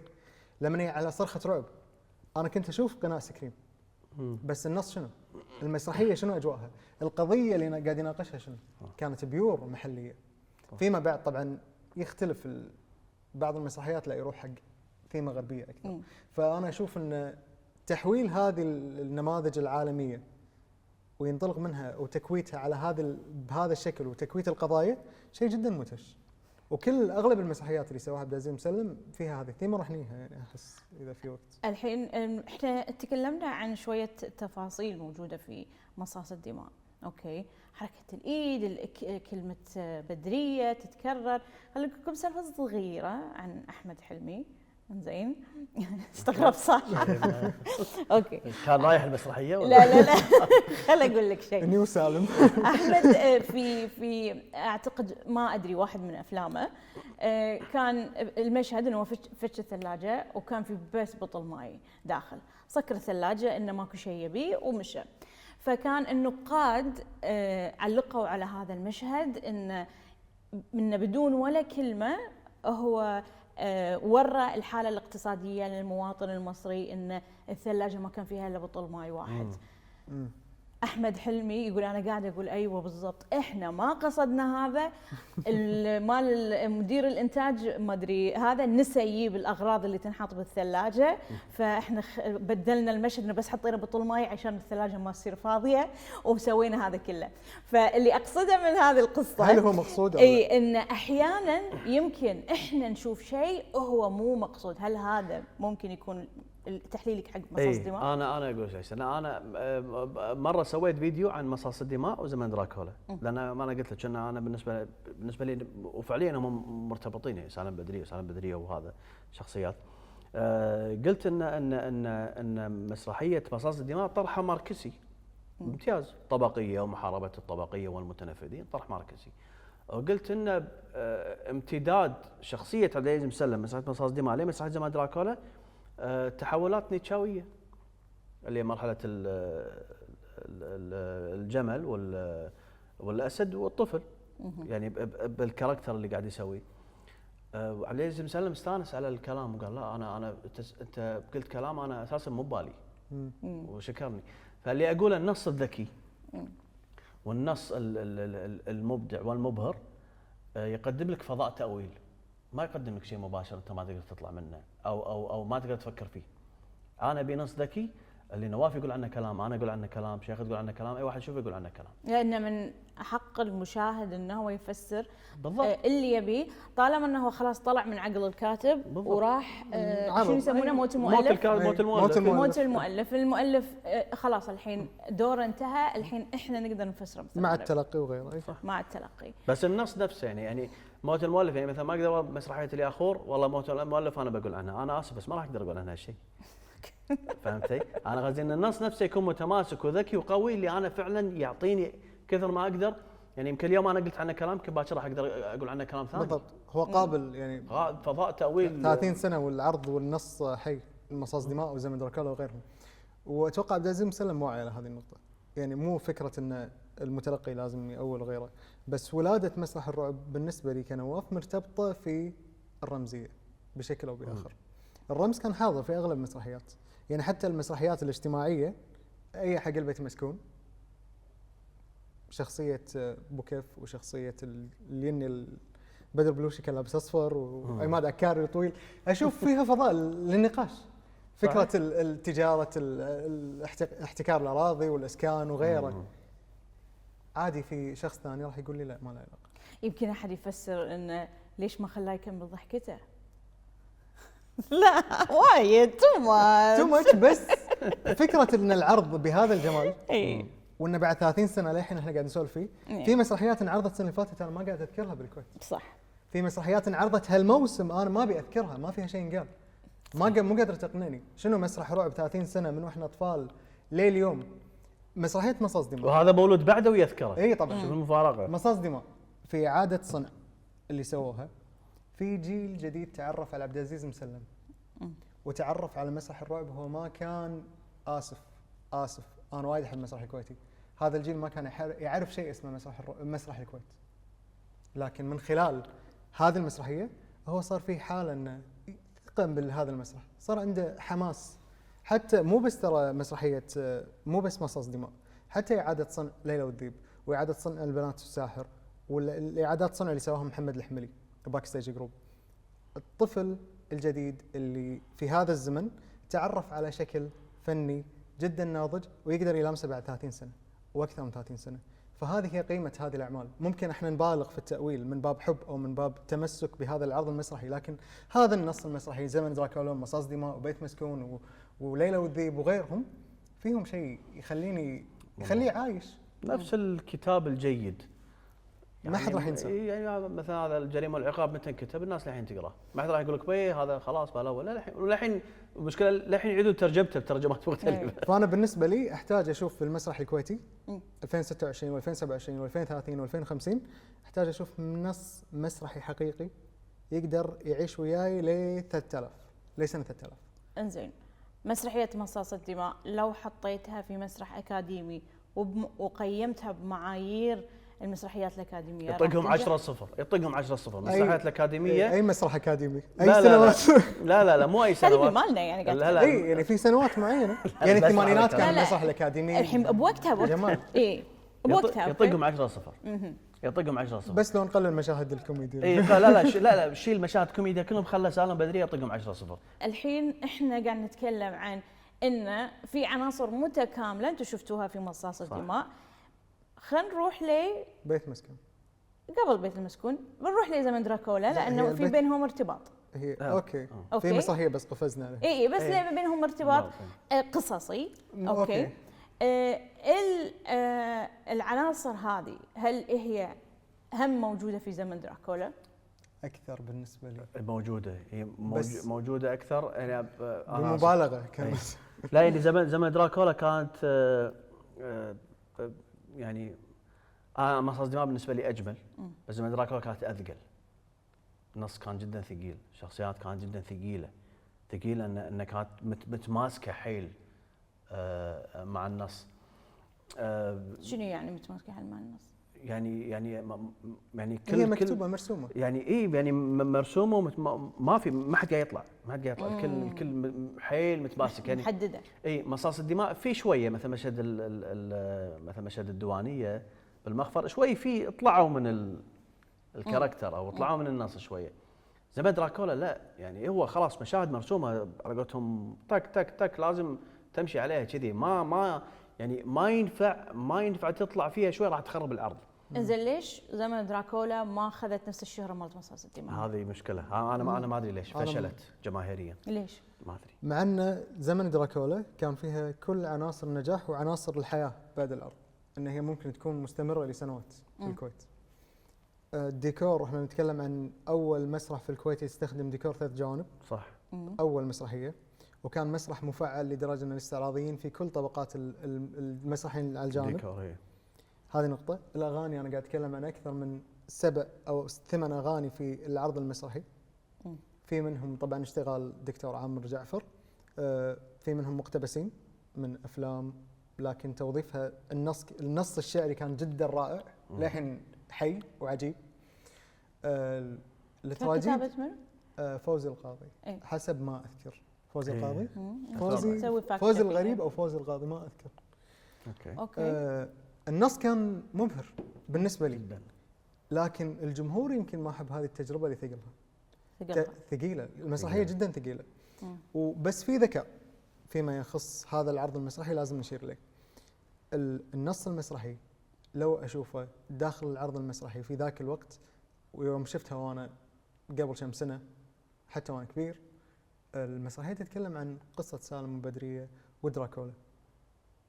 لكن بعد سنوات لما عبد العزيز مسلم، اوكي انا كنت احس ان فيها بعد سياسي بس ما اقدر اصيد هذا البعد السياسي او هذه الرمزيه الموجوده في النص. بعد فتره عبد العزيز مسلم يتكلم عن هذه الرموز الموجوده في العرض، مبهر. ليش؟ لان الشخصيات مو دائما اعلنت عن نفسها.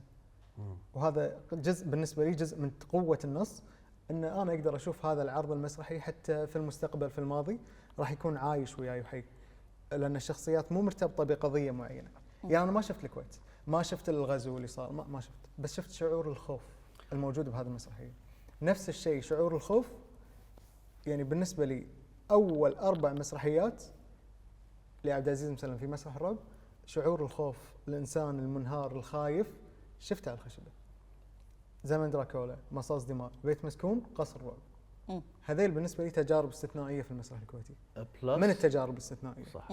بلس مسرحيه زمن دراكولا فيها عنصرين مهمين انا اعتقد. العنصر الاول ان انت سنه 97 97 يعني هنا نتكلم الغزو ما صار له وايد، يعني على قولتهم للحين الناس كان يعني على قولتهم الاسرى ردوا اسرانا والمظاهر هذه الحين موجوده.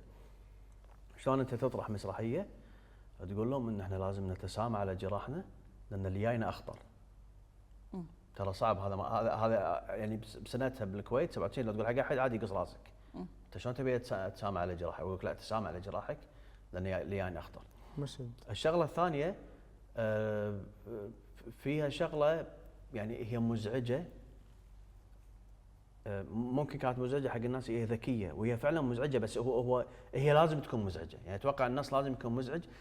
فاتوقع انا ما ادري، اتوقع استخدامهم لهذه الشغله متعمد انه يكون مزعج، الا وهي ان لو تلاحظون المسرحيه ما فيها لوكيشنات. هي طول المسرحيه غرفه سالم وبدريه. وهذه فيها اشاره، ترى انت لازم تشوف مسرحيه كامله ما يروح لك يعني مثلا مصاص دماء راح الديوانيه، راح المخفر، راح بيت ام سالم، راح بيت بدريه، راح مهجع سالم او مكانه، راح ملوتل، في تنقلات.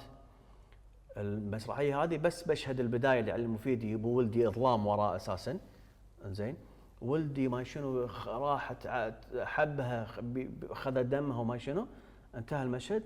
بعدين راحوا على غرفه سالم بدريه، وطول المسرحيه بغرفه سالم بدريه ما انتقلوا اي مكان.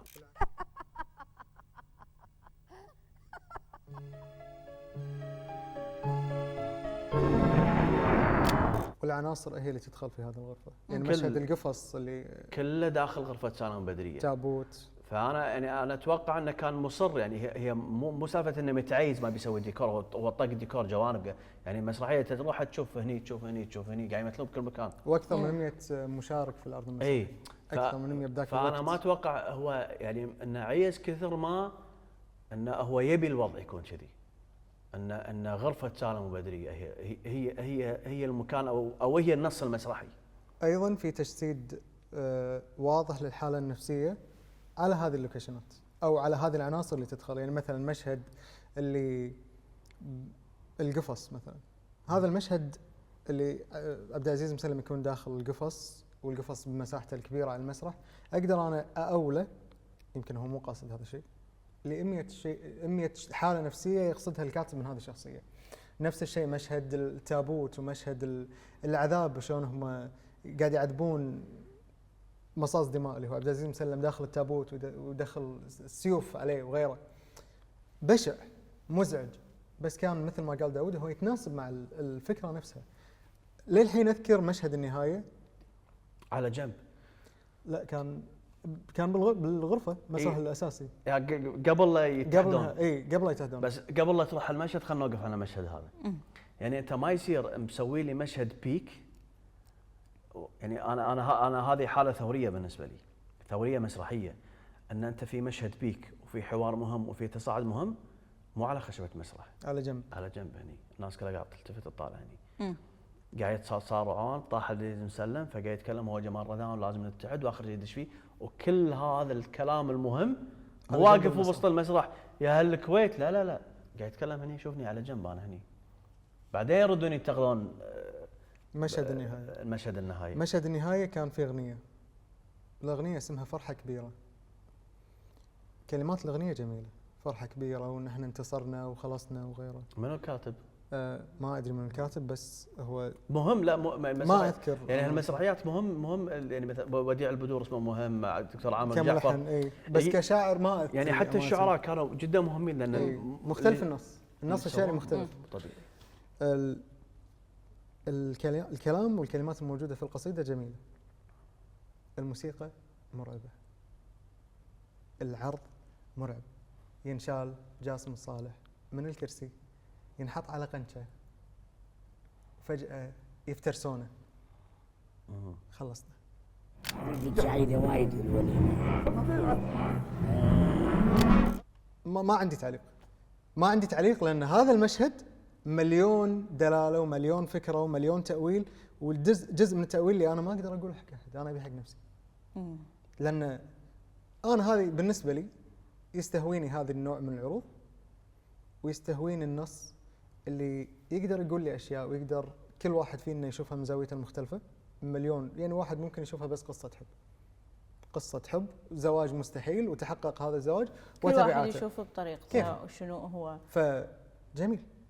وللامانه اتمنى شيء واحد، يعني انا من فتره اتمنى شيء واحد يتحقق، اني اشوف النسخه المصوره لزمن دراكولا، مو نسخه نادي القادسيه. كيفان او مسرح ثاني. انا اتمنى. ليش شنو يعني على الانديه ولا شنو مشكله؟ لا مسرح كيفان، لان المسرح اصغر فما ادري عناصر العرض كانت موجوده او لا. اي اوكي. وما ادري حتى في شخصيات انسحبت اظن. ما ادري شنو ايقاع العمل نفسه. اعتقد كان ولد الديره. ولد الديره مصاص الدماء، ولد الديره وهاني مطر الله يرحمه. كنا شوي وسعود الشويعي انسحبوا. اي مصاص الدماء. انا اتمنى، وانا قلتها اتذكر يوم كانوا بيعدون مصاص الدماء، انا فعلا اتمنى ان الموضوع عند باك ستيج جروب عند الحملي، لانه هو رائد هالشغله، انه لازم يا رجل لازم تعيد زمن دراكولا. انت مع اعاده الانتاج ها؟ لا انا مو مع اعاده الانتاج بشكل عام.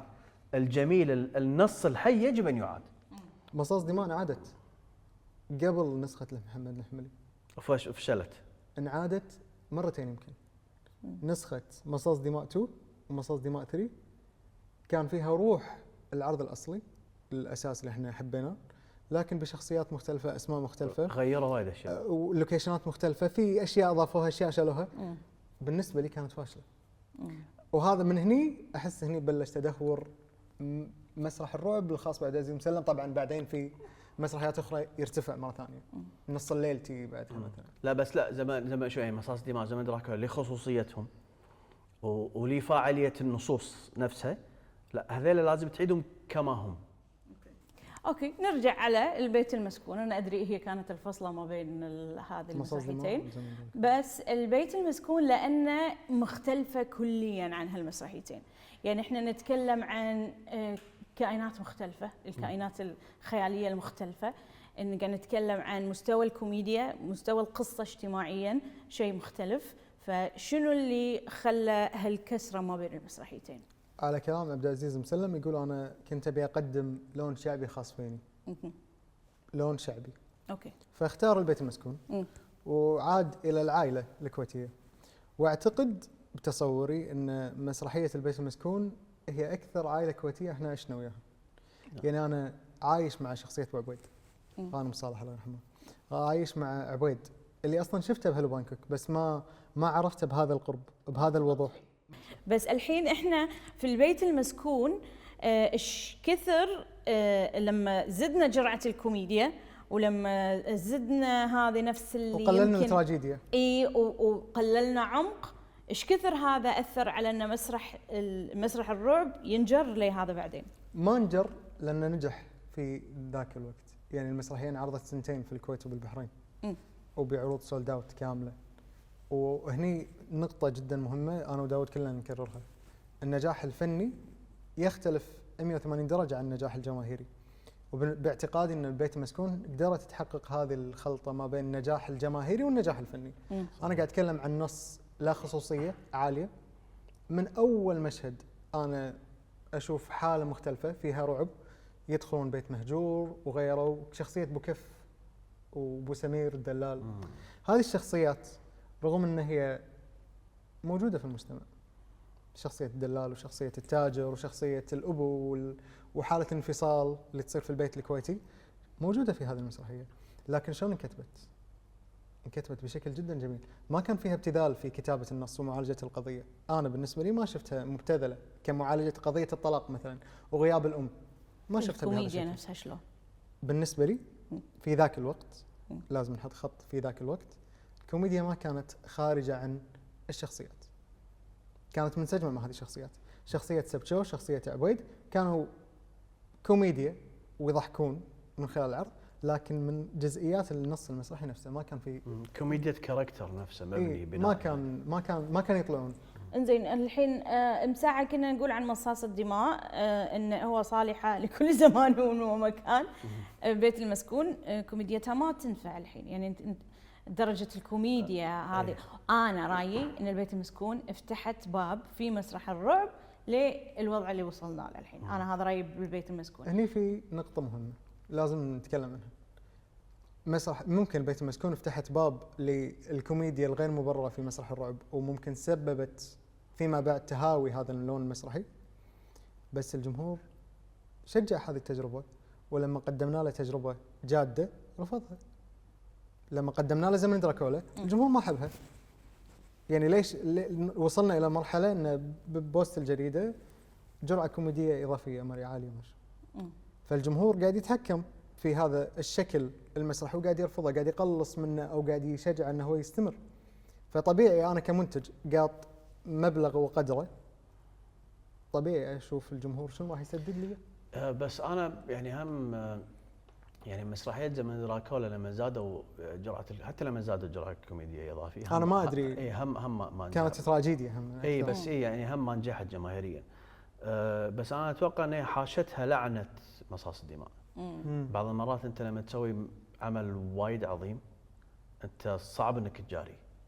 زمن دراكولا حاولت أن تجاري مصاص الدماء، وهي جميلة كقيمة فنية، بس ممكن الجماهير ما تعاطوا معاها لأن قاعد يعني هم صارت في المقارنة، خصوصا أن مثلا مصاص الدماء هي إن أول شيء كان بوم شيء جديد مسرح الرعب.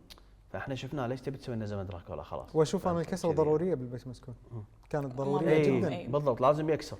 يعني لو بشوف زمن دراكولا وراها راح اكش من هذا النوع. صح. كجمهور عادي ما راح اتقبل. اوكي. فكان لازم يكون في كان لازم يكون في بيت مسكون بهذه البساطه، بهذه الشخصيات البسيطه اللي قريبه مني، اللي فيها مجال الكوميديا بقضيه اجتماعيه بحت.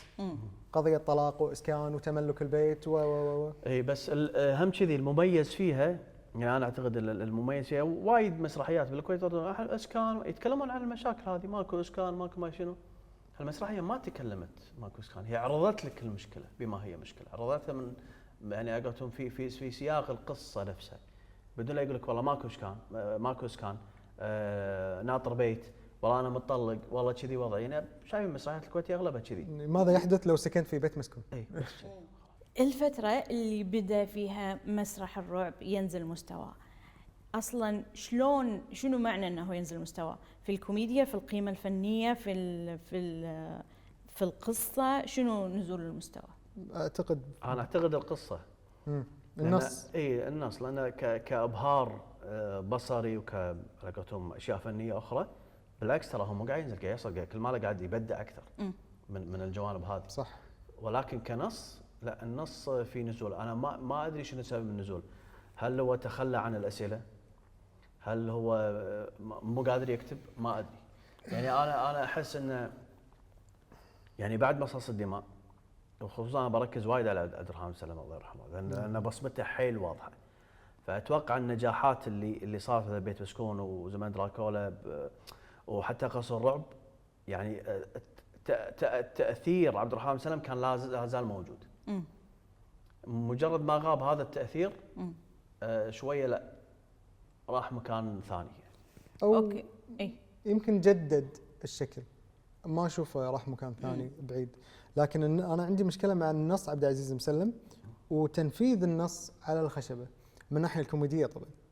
هذا بالنسبة لي يعني من شخص تابع كل اعمال عبد العزيز مسلم ما عدا الكائن 404، الابهار حاضر بكل المسرحيات. صحيح. انت قاعد ابهار بصري رائع، في سمه وصفه موجوده بكل عروض عبد العزيز مسلم تقريبا. المشهد الافتتاحي هو يكون ذروه النص، يشرح لك جزئيه من جزئيات النص، اما مباشر او بشكل تحليلي كيفك، لكن متماسك، ويكون غالبا يكون بلاي باك. نص البدايه مدهشه، خل نروح على المشهد اللي بعده. هوك اول شيء بس يطيح بعدين. قصر الرعب اتوقع لوجود غانم الصالح الله يرحمه، جمال الردهان، النص كان ترى القضيه وايد بسيطه كانت فيها، توحش الانسان وفكره الصراع على الميراث وغيره. المشهد الاول ما انساه،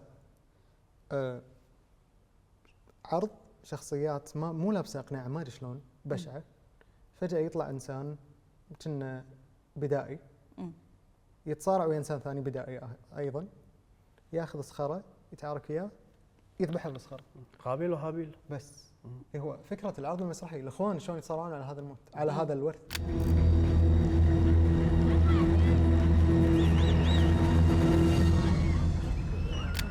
هي نفس هالمشهد راح اشوف تفسيره في اخر جزئيه بالمسرحيه لما جمرد هاني يسجن اخوانه ويقتل ابوه.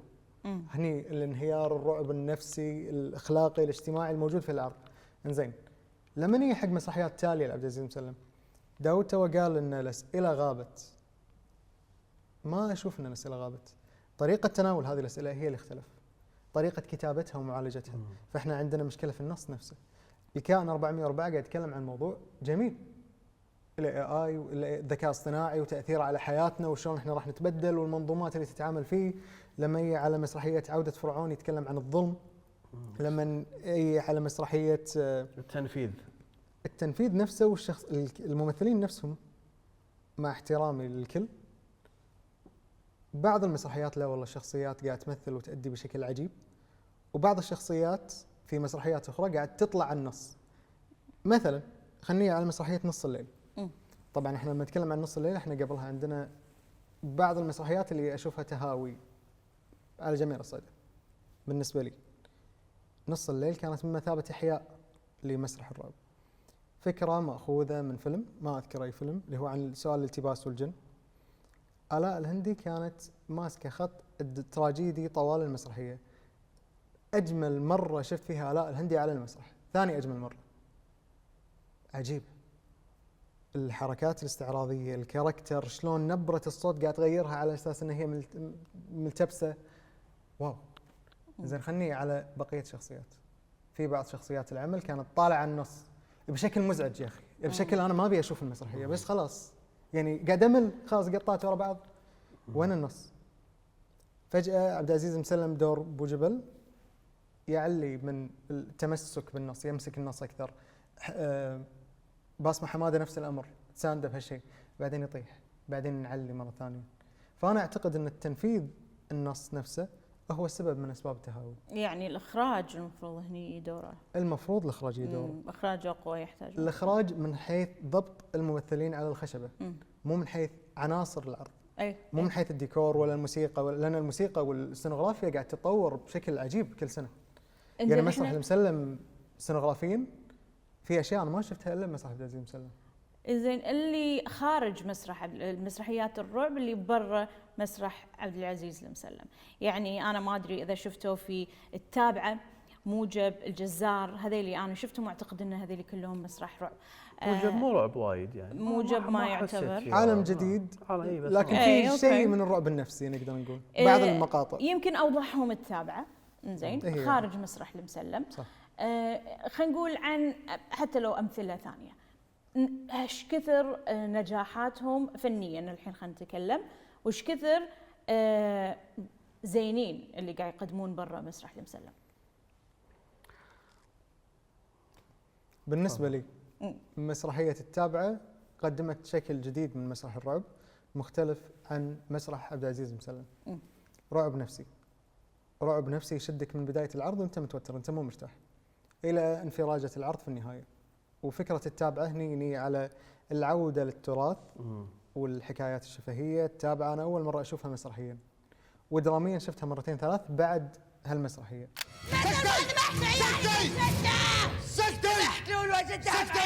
أعوذ بالله من الشيطان الرجيم. بسم الله الرحمن الرحيم. أعوذ بالله من الشيطان الرجيم. اللهم يا غالبا على أمره.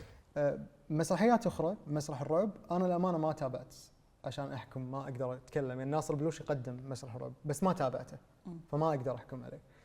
مثلا عادل المسلم قدم بعض المسرحيات، أذكر مثلا أشباحهم علي كانت جيدة، بس كان فيها لاين محمد رشود، نفس التيم الموجود مسرح محمد رشود، انتصار شراح الله يرحمها، عبد الرحمن العقل، ولد الديرة، فما كنت حاب هذه التجربة. الليل ما ابي اسمع اي صوت، البيت في شبح. باب ولا بابين؟ صدقني أحبه. بس اذا كنت اتمنى شيء يصير، اتمنى اني اشوف اشخاص يدخلون مسرح الرعب. محمد الحملي، بدر شعيبي كان عنده مشروع وتكنسل اعتقد ويا بشار شطي، مسرحيه رعب، وكان تصنيفها رعب نفسي. حتى كان الاعلان عنها ان الرعب راح يبلش بين من مواقف سيارات. واتمنى ان عبد العزيز مسلم، هذه امنيه يشاركني فيها الكثير، اني اشوف عبد العزيز مسلم ينتقل الى الرعب السينما. انا شفت مسرح الرعب السينما. اي خلينا نروح السينما. راح يقدم شيء جميل. من حيث الاتفاق او الاختلاف، حلو مو حلو ما ادري، هي تجربه اولى راح تكون، بس خلينا نشوفها سينمائيا.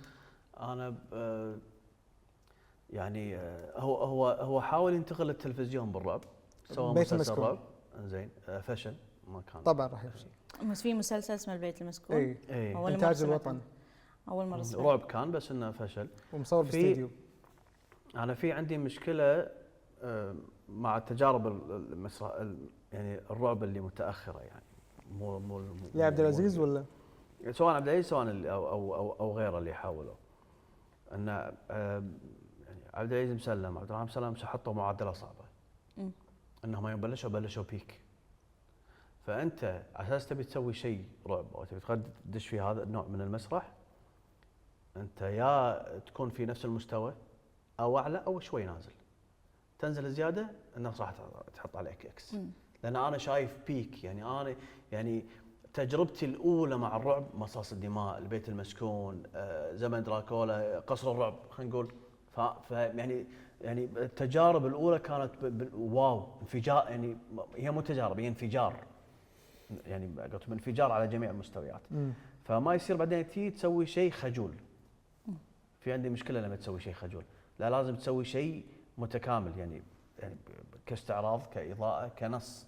اهم شيء فكره النص، يعني ابي نص اللي يخليني ما انسى. يعني انا اول 3 مسرحيات ونضيف عليهم قصر الرعب، ليش ما تنساهم؟ النص نفسه حي، ما اقدر انساه. انا اليوم لو يعيدون بيت المسكون الاولى راح اروح لها. زمن دراكولا راح اروح، قصر الرعب راح اروح له لو يعيدونهم.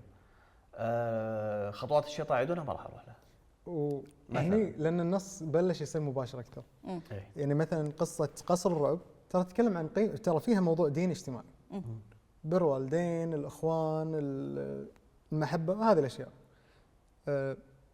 المسرحيات الثانيه ممكن تعرض هذا الجانب الديني بس يفلت الى المباشره. ليش المراهقين للحين يروحون وحابين هذا المسرح؟ الابهار البصري ترى اللي عنده خطير. استخدام الاضاءات، الديكورات اللي يستخدمها، الاستعراضات، ترى هو نمبر 1 بالكون. بالسحر والطقوس جازوا لي النفوس. والاغاني حاضره. اي نمبر 1 اي بالكويت مو طبيعي هو بالمجال هذا. وانا بقول كلمه عن الفنان عبد العزيز مسلم نفسه. انا عبد العزيز مسلم احبه ككاتب وكمخرج اكثر من كممثل. انا اتفق جدا، وانا اتمنى انه يسوي عمل. هو يعني في تجربه اللي سووها بالسعوديه مع البلام اللي كتب لنا نص رعب اخر ظهور. اي بس لا، انا اتمنى انه يسوي شيء كذي، يعني قلتهم محكم على غرار مثلا زمن دراكولا ومصاص دماء كذي. هو يشرف على العمل ككتابه وكاخراج ومخرج صجي، يعني مخرج يزف يقول حق هذا لا تسوي شيء وسوي شيء، فهمتي؟ وهو ما يكون معاهم ممثل. اي جروب شباب اي شيء تعالوا هني. وسواها ترى هذه قبل فتره، يعني مثلا طقاقه نوره. عندي تحفظ انا بس على فكره العمل المسرحي نفسه، ان شفناها احنا بالتلفزيون، ليش اشوفها مره ثانيه؟ بس نجحت. اخراج محمد المسلم اعتقد ولده. اي ولده. واعتقد بعد وجود هدى حسين. يعني وهدى حسين طبعا نجحت جماهيريا. فنيا فيها نجاح. يا طار طق وخذنا للجو نطرب سوا، جنن حضر في طربنا لمرطار الهوى. لكن ودي اشوف نفس داود، اشوف عبد العزيز مسلم وراء الكواليس. يعني الحين يصنع هذا العمل. مستقبلا امنياتكم بوجود السينما الرعب عندنا، وعبد العزيز مسلم ككاتب ومخرج اكثر منه كممثل. بالضبط. اي واعاده الاعمال الحيه حقيقيه. عائله الاعمال الحيه. هذا قاعد لان مصاص الدماء عادوها. اي. وانا انا صدق اتمنى ان زمن دراكولا انها ما اخذت حقها. لازم الناس تشوف زمن دراكولا. وحتى زمن دراكولا تجربته اوكي حتى لو تشوفها باليوتيوب او يكون عندك النسخه الاصليه تختلف في العرض. لا العرض يختلف يعني مسرحيه بالنهايه هي مو موجوده عشان تصور بالتلفزيون يعني. وفي نقطه هني يعني انا ممتن لمن اعاد صنع بعض الاعمال بس مو كل اعادات الصنع تمت بشكل مضبوط. صحيح. مثلا مسرحيه قصر الرعب. انا اسف انتم سويتوا جهد جميل. كانت البذره الاولى لاعاده صنع هي مسرحيه قصر الرعب بس تنفيذها كان جدا سيء. انا بالنسبه لي رايي الشخصي عادوها. كان محمد جابر الله يطول بعمره، الرميان دور جمال ردهان، احلام حسن دور طيف موجودين، الحملي دور عبد العزيز مسلم. انا تصورت انا كنواف ما حبيت التجربه. أيوه. حتى بالتصوير ما حبيت التجربه، بالعرض ما حبيت التجربه. ما ادري يمكن لان في ذهني مسيطره علي قصر الرعب نسخه غانم الصالح. لا غانم الصالح بس ما اقدر اقول كذي لان مسرحيه مصاص يعني الدماء نجحت. لا شوف مصاص الدماء يعني الاعاده مكان الله يرحمه علي مفيدي حيل موجود واضح. بس الخضر ادى بشكل جميل. اي عبد الله الخضر شال المسرحيه يعني. وعطى لونه. اي عطى لونه الخاص. فانت عشان تعيد تبي تغطي مكان يعني على قولتهم عملاق او اسطوره نفس غانم الصالح. يعني لازم تكون حيل حذر. يعني انا اتوقع انا متامل ان في شيء راح يطلع زين وحلو على نفس النماذج اللي بالبدايات. لان يعني ما يصير يعني هذه الضخامه او القوه في البدايه ما نشوف شيء تالي بنفس القوه. متى وشلون ومنو ما ادري. بس انا متامل يعني انا اليوم ايجابي. على غير العاده غير متامل انه بيصير شيء يعني. نواف باعتقادي ان مسيره مسرح الرعب خاصه عبد العزيز مسلم ما انتهت. لان بنفس بعض السنوات احنا نفقد الامل. انا احد الذين فقدوا الامل ببعض المسرحيات. يصدمني بعمل جميل. مثلا ليله رعب كانت فيها منظور جديد وشكل جديد. الاخيره كان ممكن تنفيذها يكون افضل حسب ما سمعت لكن انا ما حضرت العرض عشان احكم. عندي امل لكن هذا الامل متعلق بحاله المسرح الكويتي ككل. اشوف ان حاله المسرح الكويتي في حال اذا المسرح ككل جت له هذه النفضه حتما ستصل الى مسرح عبد العزيز مسلم ومسرح الرعب، سواء اللي قام فيه عبد العزيز مسلم كمخرج وجهه انتاج ومؤلف او الشباب الثانيين. ومتحمس اشوف تجارب ثانيه وودي اشوف تجارب ثانيه ان هي اللي راح تخلي هذا المسرح يستمر لقدام. عندنا افلام رعب لعقب مليون سنه وما تنتهي، وبين 10 افلام يطلع لي فيلم واحد حلو. نفس الشيء حاله مسرح الرعب باعتقادي. اوكي. والمسرح الكويتي. انا امنيتي انه يصير في نبضه حق مسرح الرعب، لان الحين يت نبضه حق المسرح العادي. قاعد تصير في نبضه قاعد تشق، بس مسرح الرعب يحتاج نبضته اللي مثل ما قلت البيك نشوفه شلون مره ثانيه. صحيح. انا داخل الكمبوشه بس الختمه من عندكم. انا داود عبد العزيز من داخل الكمبوشه. انا نواف ربيع من داخل الكمبوشه. وانا شيخ البهاوي من داخل الكمبوشه.